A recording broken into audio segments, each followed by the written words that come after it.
Today I'm going to paint a little crab. I have drawn out the design on my canvas because it's a little bit more complicated.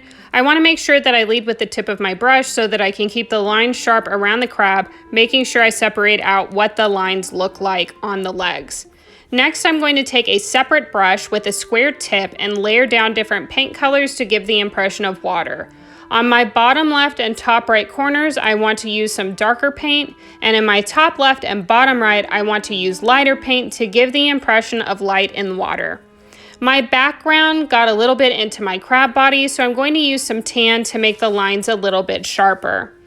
Next, I'm going to add orange to my crab body, and I also want to make sure that I'm blending that into some of the tan, which is still wet, and adding a little bit of red to the top of the shell.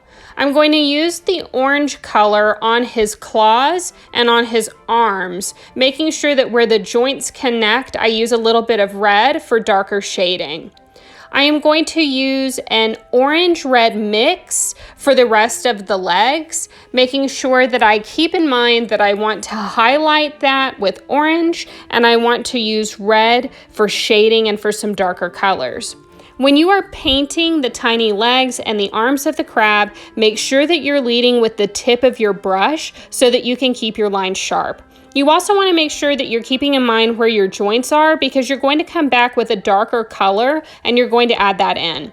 I added burnt umber and I'm going around making sure each of the joints plug into the crab body and into each other. I'll use that same color to give him eyes, use a little bit of white for highlighting on the crab claws, on the top of the shell, and on each leg joint, and you're done.